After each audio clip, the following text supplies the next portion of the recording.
Apa kabar teman-teman semua? Mudah-mudahan kita selalu diberikan kesehatan, panjang umur, Allah limpahkan rezeki, dan Allah selesaikan segala permasalahan serta urusan kita. Amin, ya Rabbal Alamin. Ingat 5 tahun yang lalu, saat semua orang panik, usaha tutup satu persatu, ekonomi jungkir balik. Tapi di tengah keruntuhan itu, ada satu momen penting yang sering kita lupakan. Ketika toko-toko fisik tutup, justru penjual online kebanjiran pesanan. Saat banyak orang terkena PHK, kurir logistik malah kewalahan antre paket. Ketika sektor properti mandek, saham teknologi justru melonjak tajam. Kenapa bisa begitu? Bukan karena mereka lebih pintar, bukan karena mereka lebih beruntung, tapi karena mereka berada di jalur yang searah dengan arah angin perubahan. Sementara yang lain mati-matian menahan angin agar tidak roboh. Sekarang, saya ingin mengajak Anda melompat 5 tahun ke depan. Bayangkan tahun 2031. 5 tahun lagi akan ada sangat banyak bisnis yang mati. Bukan karena produknya jelek, bukan karena pemiliknya malas, bukan karena usahanya tidak jujur, tapi karena mereka melakukan satu kesalahan fatal, mengira dunia akan kembali ke cara lama. Di saat yang sama, akan lahir bisnis-bisnis baru yang justru meledak. Bisnis yang hari ini mungkin masih kecil, masih terlihat sepele, masih dianggap remeh. Namun 5 tahun lagi, posisinya sudah terlalu jauh untuk dikejar. Saya tidak ingin memberi Anda mimpi manis. Saya ingin memberi Anda potret realita. Apa yang sebenarnya sedang terjadi di depan mata kita? Kenapa banyak orang gagal melihatnya? Dan yang paling penting, bagaimana caranya agar Anda tidak jadi korban, tapi justru jadi pemain? Karena 5 tahun itu sebentar, hanya 60 bulan, 1825 hari. Dan tanpa Anda sadari, hitung mundur menuju kehancuran atau kesuksesan sudah dimulai dari detik ini. Mari kita mulai dari hal paling dasar, paling terlihat, tapi paling sering diremehkan. Perhatikan orang-orang di sekitar Anda, keluarga Anda, tetangga Anda, atau bahkan diri Anda sendiri. Bandingkan cara Anda belanja sekarang dengan 5 tahun lalu. Dulu, beli sayur harus ke pasar, beli baju harus ke mall, pesan makanan harus datang langsung atau telepon. Sekarang, Anda bisa membeli apapun sambil rebahan, membandingkan harga dari 10 toko dalam 2 menit, membaca ratusan ulasan sebelum memutuskan beli. Dan ini bukan tren sementara, ini perilaku permanen. Masalahnya, banyak pelaku usaha masih berkaca ke masa lalu. Mereka berkata, nanti orang juga balik ke toko fisik, belanja offline pasti ramai lagi. Tidak, mereka tidak akan kembali. Bukan karena orang membenci toko fisik, tapi karena otak manusia selalu memilih jalan paling mudah, dan digital adalah jalan termudah yang pernah ada. Saya beri contoh nyata. Seorang teman membuka toko sembako di pasar tradisional. Barang lengkap, harga bersaing, pelayanan ramah. Namun omsetnya turun terus selama 3 tahun terakhir.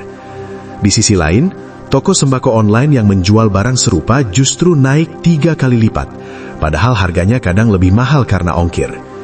Kenapa orang tetap beli online? Karena tidak mau repot, tidak mau macet, tidak mau parkir, tidak mau menawar, tidak mau mengangkat belanjaan berat. Orang sekarang rela bayar sedikit lebih mahal asal praktis. Dan inilah pembunuh nomor 1 bisnis lama. Bisnis mati bukan karena produknya jelek, tetapi karena cara manusia memenuhi kebutuhan sudah berubah total. Dan perubahan ini tidak akan mundur. Ia hanya akan semakin cepat, semakin liar, semakin brutal. Kenapa perubahan ini tidak bisa dilawan? Karena ada 4 kekuatan besar yang bergerak bersamaan. Pertama, teknologi. Kedua, perubahan perilaku manusia. Ketiga, regulasi pemerintah. Keempat, aliran modal besar. Pemerintah mendorong digitalisasi bukan karena cinta teknologi, tetapi karena transaksi digital lebih mudah dicatat, dipajaki, dan diawasi. Investor global pun bergerak ke arah yang sama. Uang selalu mengikuti arah angin perubahan. Ketika keempat kekuatan ini bergerak searah, Tidak ada bisnis yang cukup kuat untuk melawan. Pilihan Anda hanya dua, Ikut arus atau tergilas. Sekarang mari kita bicara tentang pekerjaan. Lihat sekeliling Anda.